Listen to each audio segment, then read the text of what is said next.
Welcome, everybody, to the Cone of Shame Veterinary Podcast. I am your host, Dr. Andy Roark. Guys, I am here with the amazing Dr. Emily Singler. Emily is the author of Pregnancy and Postpartum Considerations for the Veterinary Team. It is a really fantastic book that is really well laid out, and it's excellent for anybody who is interested in taking care of their team and running a better practice and building a better culture. Like, that's what it is. It doesn't matter about being male or female, childbearing or not, interested in kids, not interested in kids. It doesn't really matter. At this point, guys, it's about running a good team and about taking care of your people. And so we need to be talking about pregnancy and postpartum care around vet medicine and balancing careers and being supportive of our people, regardless of what their desire to have a family is. And so anyway, I talked to Emily about that today. My favorite part of this episode is we really get into it when we get going, when I ask her to walk me through. I said, imagine that I have a vet practice and I've got 25 employees and 3 of the support staff members have disclosed to me that they're pregnant.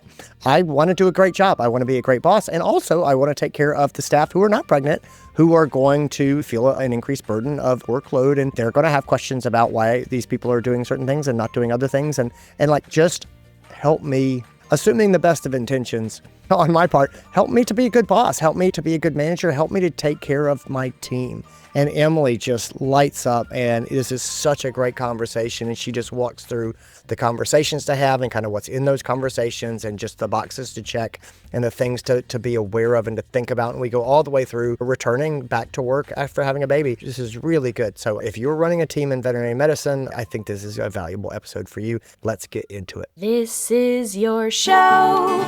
We're glad you're here.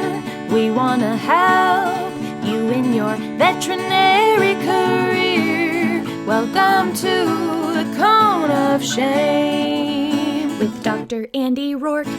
Welcome to the podcast, Dr. Emily Singler. How are you, my friend? Thank you so much. I'm doing well. Thanks for having me on. It is a pleasure to have you on. I have wanted to have you on for quite some time now. You and I met in Nashville in 2025.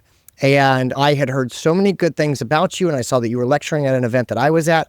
And so I had to go and see you, and I got to hear you lecture, and we got to meet, and I got a copy of your book, which is called Pregnancy and Postpartum Considerations for the Veterinary Team. For those who don't know you, you are a veterinarian. You are also a parental leave coach and consultant. This sort of work around parental leave and postpartum sort of reintegration, I guess is how we sort of think of it, are kind of your jam and your specialty.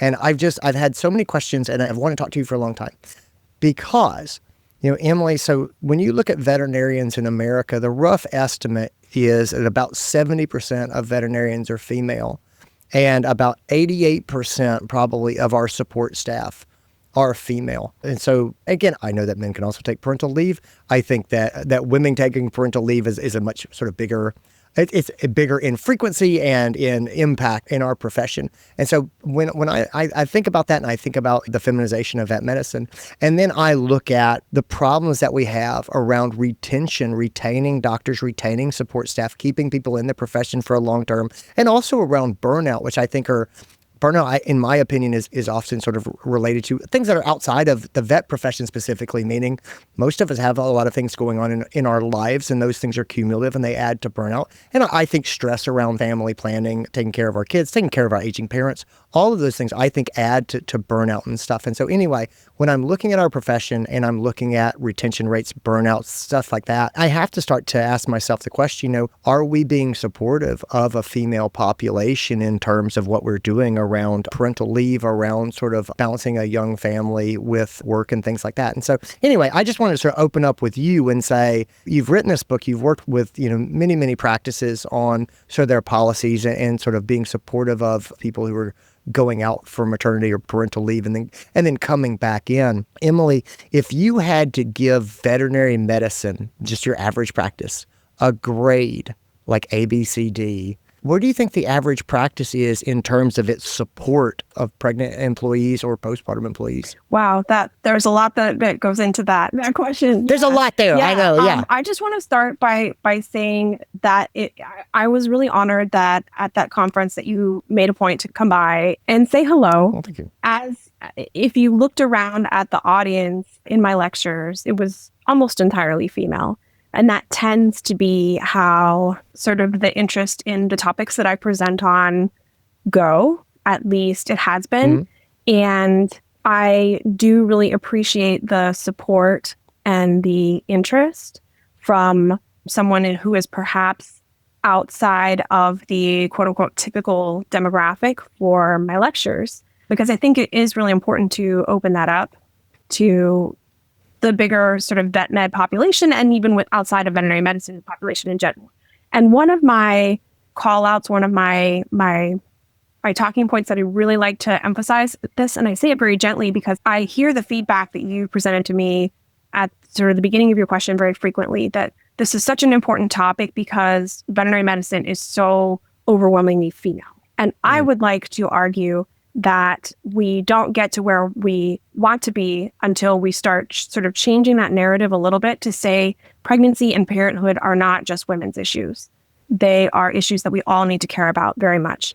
Even if the physical pregnancy or the act of childbirth is not happening to each of us in the same way, or even if all of us will not become parents for whatever reason throughout our lives, that we all have plenty of reasons to really be invested in the outcomes for working parents and to care very much about these issues because they impact us in terms of whether we're experiencing it ourselves, whether our partner is experiencing it, whether we are managing individuals who are experiencing it, whether we're working alongside them. In one way or another, it's going to affect all of us. And I think by really inviting others in, and I'm talking about fathers, I'm talking about men, I'm talking about people who will not give birth, all of those things. I'm talking about employers who are maybe way past that stage, or coworkers who don't want to ever have kids and that's not part of their life plan. Like inviting them into some of these conversations is going to be really helpful for everyone. So that's my little plug there, and I can talk more about that. But it really benefits everyone. It benefits those individuals, and it certainly benefits the women who are going through it. But, and then the other part that you had mentioned in terms of like women take parental leave a lot more than men. First of all, I love that you said parental leave and not maternity leave. Yeah, well, I try. Because we're working to make it more gender neutral so that it feels more open to everyone. And men are not typically, they're not giving birth. So they don't necessarily need leave if we're just looking at it from the standpoint of healing from, childbirth and or major surgery.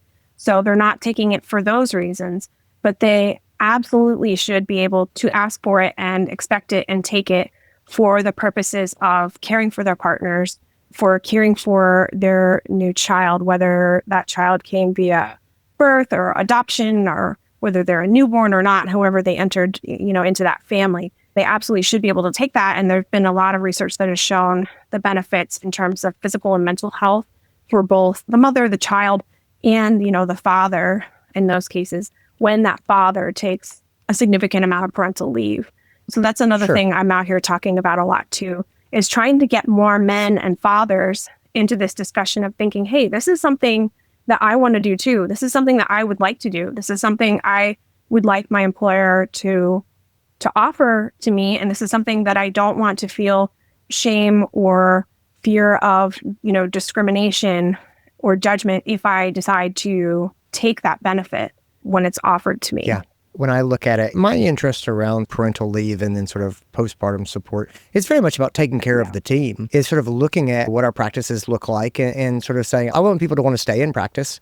I want to take care of the people who are going out on parental leave, and I want to take care of the people who are not going out on parental leave. And a lot of that requires some planning. I think that there's a lot of clear communication. I think a lot of the frustration around, say, pregnancy in practice, and I hate to say that frustration happens, but it does happen sometimes when people say, well, why can't this person do this? And why can't they do that? It's a lack of knowledge or understanding. And I don't mean that to be negative, but I think there's just a lot of things that people don't know. And if we don't talk about these things, if we don't have some policies and some plans, if we don't set expectations for the team, I think there's a lot of opportunity for frustration from all parties. And so I feel like generally my experience in vet medicine when it comes to people having families is good intentions all around. Yeah. And you know what I mean? And just a desire to support. I want to sort of circle back to sort of my original question with you is like, when you think about your average vet practice, which I'm imagining there's a lot of variability, do you think that your average vet practice, are they a B? Or do you feel like that we're not very generally supportive of pregnancy considerations, of paternity leave, of sort of postpartum sort of return and support to work? How do you feel like your average practice is sort of doing? So I was thinking about this. I'm going to go out on a limb. I'm going to say B-.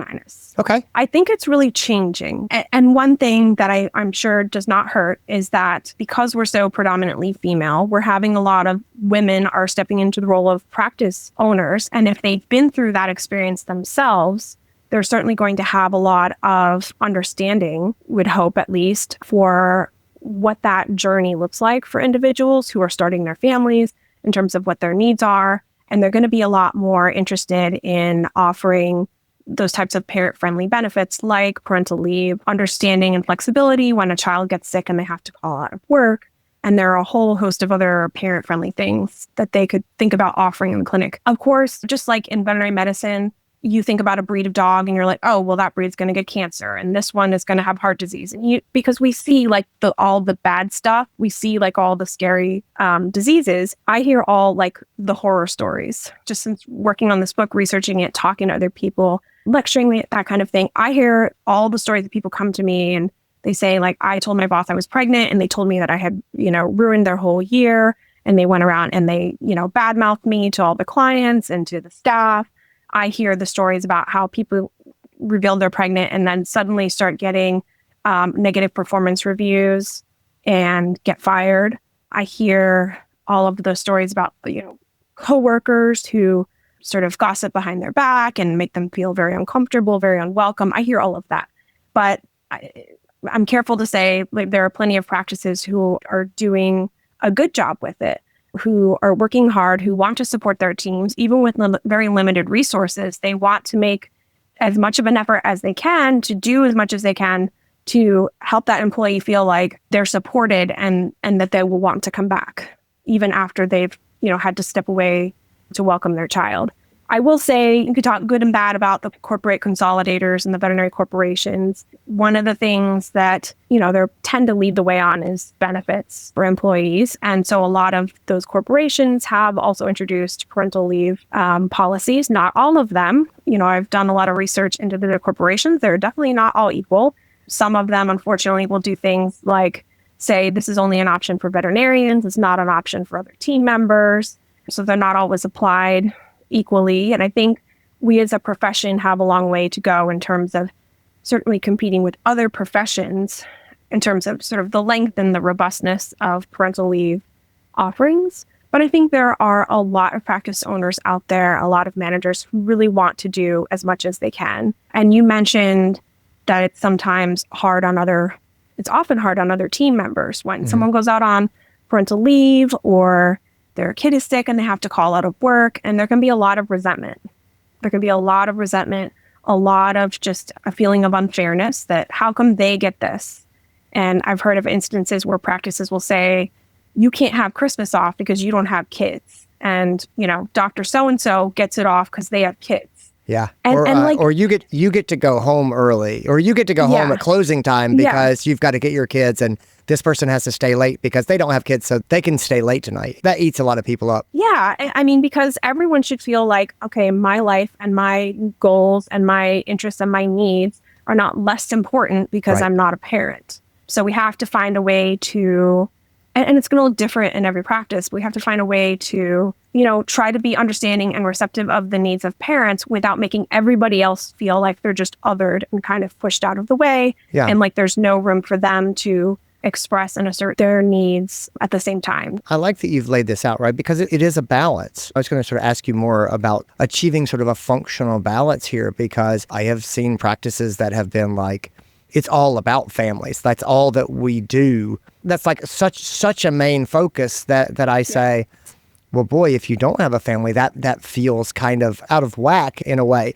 And so it's like, to me, I guess what I would like to ask you is, when you think about practices that are truly inclusive, meaning they are, supportive of all sort of lifestyles that people have, what does a very good practice, a good clinic culture, what does that look like in terms of providing a supportive environment for people who are pregnant or going out on paternity leave or coming back from paternity leave? Like what are the things that I would see in those practices if I was standing in them and kind of looking around? I think you would see a lot of psychological safety.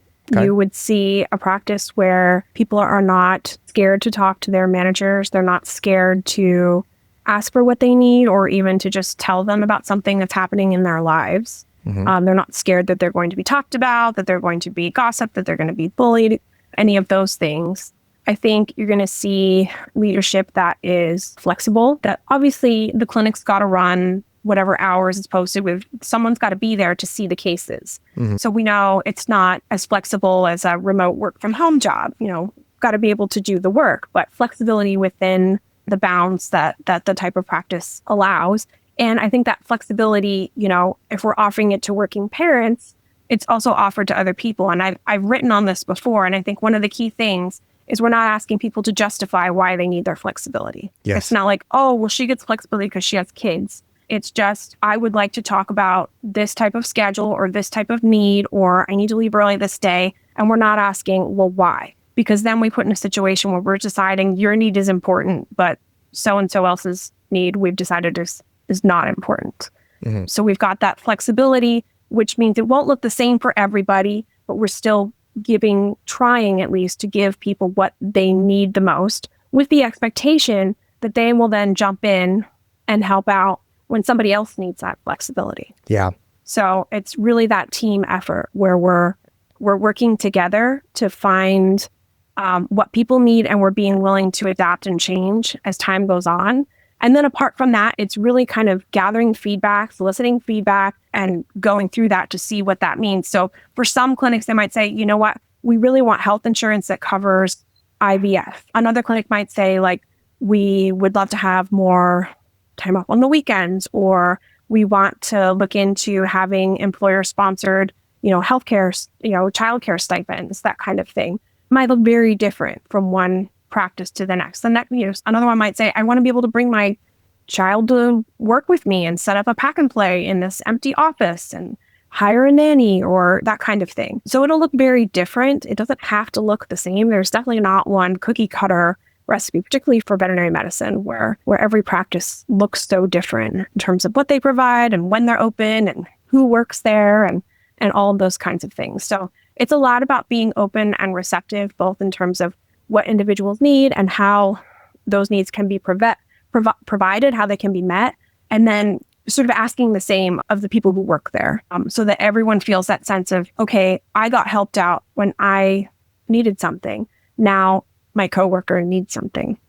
Perfect. So I'm going to pitch in and help them. So I like this a lot. I want to give you a really hard question here. I want you to imagine that I'm one of your clients. And so let's say that I am managing a practice, right? And I've got 3 vets and I have 25 employees. And I said to you, Emily, I have 3 of my support staff who have told me that they are pregnant, or they're early on, but they have disclosed that to me. I want to be a great boss. I want our team to function well and be supportive. And also I want to be supportive of the people who are not going out on pregnancy.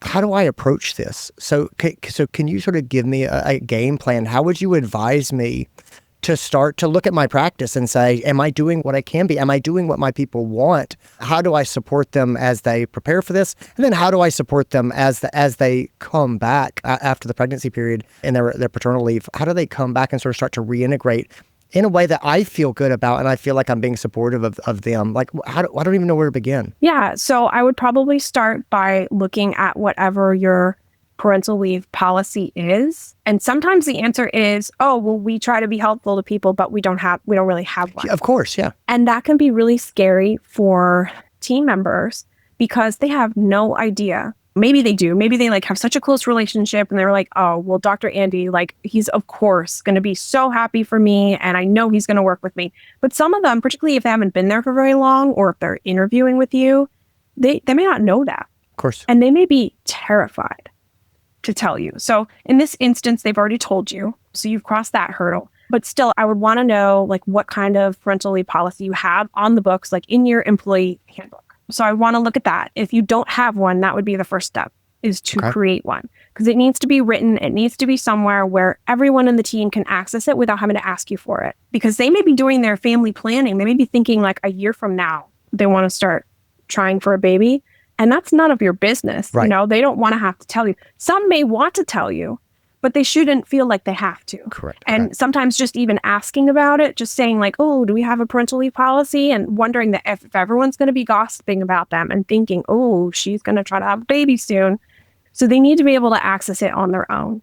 In terms of what goes into that policy, I like it to be gender neutral, which means the same benefit is offered whether you're, whatever your gender, man, woman, whether you have given birth or not, whether you're adopting, whether you're fostering, whether you're, same-sex couple, single parent, none of that should matter. It's that whatever the benefit is, it's the same benefit. Veterinary practices are often very small businesses, so they have to decide. They have to look and see what federal laws apply in terms of what they have to offer, what they maybe don't have to offer, but hopefully they're trying to do the best that they can. And then when you've got a newly pregnant individual, it's often a good idea to sit down with them and have a risk assessment discussion where you say, okay, let's just say you're a technician. So you're handling dogs, you're drawing blood, you're giving medication, you're taking x-rays, you're in surgery every day. Let's review the risks associated with those potential workplace hazards and how they might apply to your work so that you can make a decision about what you're comfortable doing. As an employer, you cannot legally tell an employee you're not allowed to take x-rays anymore. You're not allowed to do surgery anymore. You can't. You cannot enforce the accommodations on them. But if they come to you and say, I don't want to take x-rays. Now, if you have a radiation plan that says if you're pregnant, you must declare it and meet these, you can do that. If you have a radiation safety plan, you must meet these criteria or you can't take x-rays. But if they come to you and say, I really can't, I'm at CSR and I normally stand all day long. Like, I can't stand for that long. I need a chair. Or I can't restrain big dogs. Or I can't handle certain medications. Or I don't want to be in surgery because I'm feeling really nauseated all the time. And being in there makes it worse. All of these things, again, the law varies. If you're under 15 employees, technically you don't have to provide accommodations, which still blows my mind. But in most cases, you want to really think about, is this an accommodation that I can provide to them and it's not going to wreak havoc on my business? And if that's the case, then you need to try to provide that, try to honor that accommodation for them. And sometimes they'll have a note from a doctor, and that certainly strengthens it, just to say they should not be doing X, Y, or Z. They should not be lifting more than this, that, or the other thing. Some may come and say, I have all these extra doctor's appointments. I need to change, I need to look at changing my schedule. All of these things just really require a very individualized conversation about what they need, how you can make that work within the workings of the practice, and then kind of touching base with them throughout just to make sure things are still working and that there doesn't need to be some kind of adjustment. So this makes total sense. I really love the individual sort of conversation, and it's definitely helpful to have some guidelines. I like the idea of reviewing what accommodations can we make or do we want to make, what's important to you. Let's review the risk factors for your role. All of that makes a lot of sense. Am I able to sort of talk about those things with the rest of the staff so that they feel informed about what's going on? Because I feel like a lot of managers or owners are going to be sort of trapped of like, I want to support this person. Other people are going to want to know when I ask Emily to do a thing and she says she can't do it. Can we know what she's able to do or what she's not able or what she's chosen to do or not? Like, how much can I disclose just for the purposes of helping the team kind of understand what's going on and so that they can be supportive and that they can I don't know, so that they can have their needs met as well? Yeah, I think it depends on the situation. In terms of obviously their declaration of pregnancy, you would want to determine from them, like, are you telling everyone else? Are you not telling them yet? You wouldn't want to spread that information without their input. Hopefully they would be the one to tell other people. That would be part of that conversation. In terms of the accommodation, like they might come to you and say, Dr. Andy, I have gestational diabetes, and that's going to affect this other thing. I have hypertension. I have sciatica. I have perinatal depression. Like all of those things you would not want to disclose. Right, those are medical conditions, you could say, so-and-so is going to have a chair and they're going to need to sit every once in a while.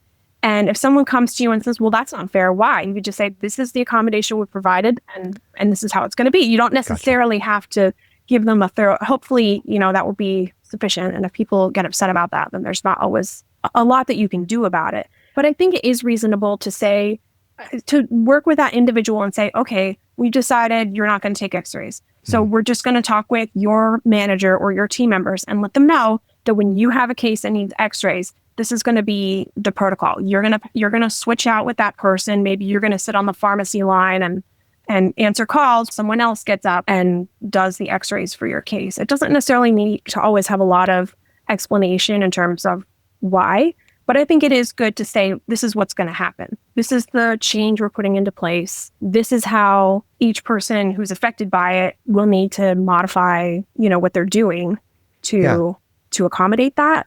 If the individual is going around telling everyone, like, I have morning sickness, and I can't be on my feet and, whatever, then they've already taken care of that. Yeah. But a lot of individuals may not want to share that, or they may want to just be the one to share it themselves. That totally makes sense. I think that's a good answer.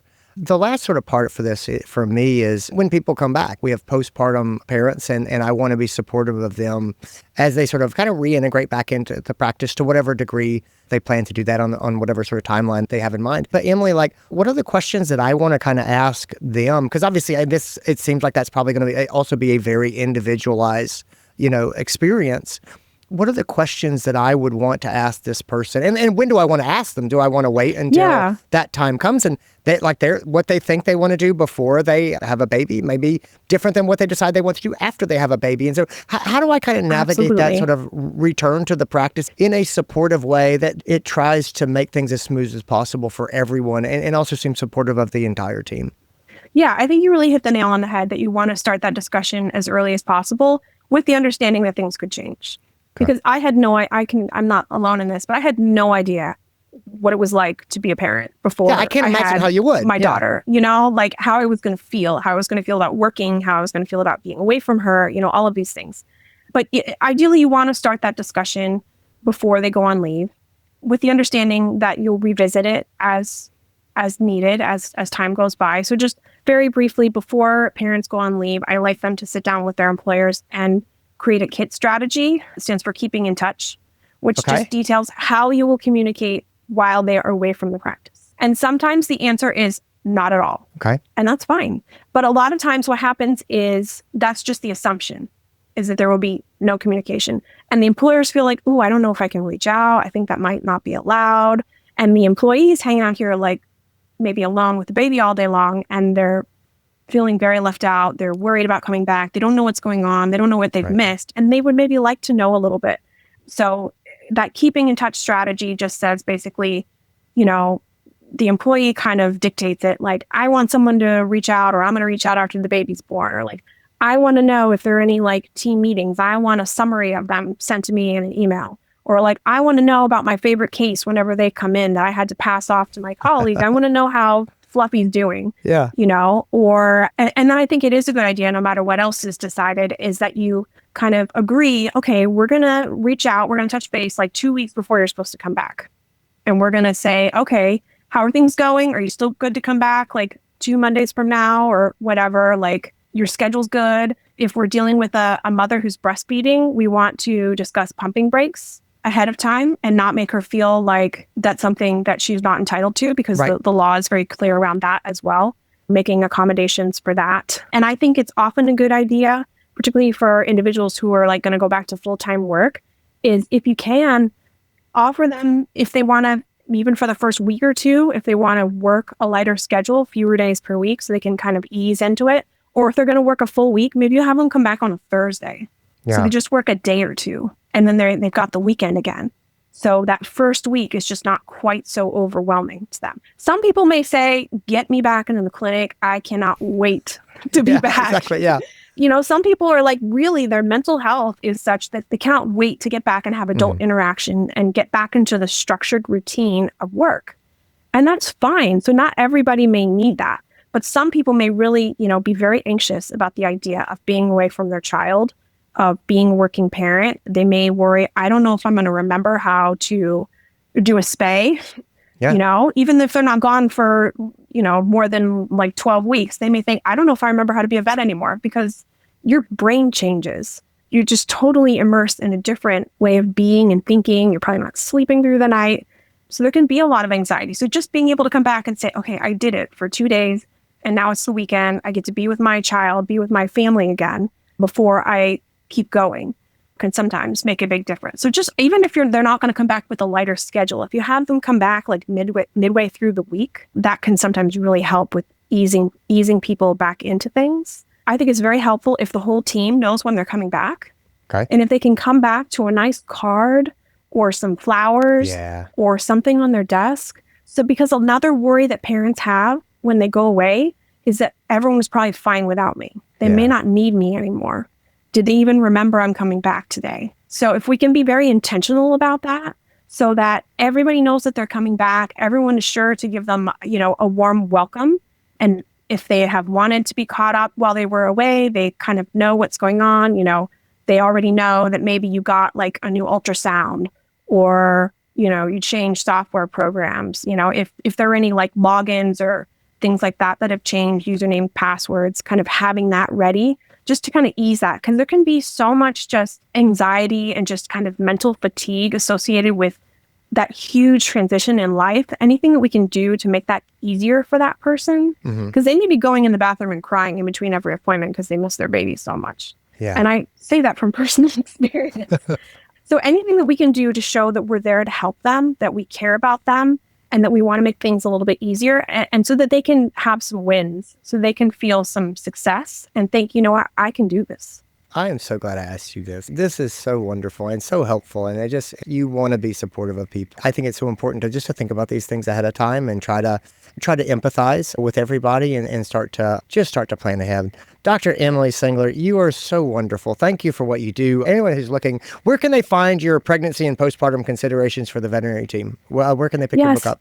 Thank you so much. It's available on all the regular places, Amazon, Barnes & Noble. It's also available through the publisher at CRC Press. And then it's also on my website, which is basically my name, EmilySinglerBMD.com, has links to purchase the book from all of those places and some more information about the book. Where can people keep up with you? Are you active on social media if people want to sort of follow your adventures? So I am probably most active on Instagram, just at Emily Singler BMD, and also on LinkedIn. So I'm venturing into the world of making more videos and talking about things and just kind of reaching out. But and on my website, I also have a webinar for creating a progressive parental leave policy for anyone who's interested in that as well. That's fantastic. I'm going to link up all that stuff in the show notes. Thank you so much for being here. Guys, thanks for tuning in and listening, everybody. Take care of yourselves, gang. And that's what we got. Guys, I hope you enjoyed it. Thanks to Emily for being here. Guys, if you enjoyed this episode, share with your friends. Help me get the word out. I always want to help people to feel more informed, to take better care of their staff. I want us to do a better job of retaining the people in our profession and taking care of them and making people feel like this is a place that they want to be, regardless of the stage they're in their life. And so anyway, that's the episode for today. That's what we're trying to do. Anyway, you guys take care of yourselves, everybody. I'll talk to you later.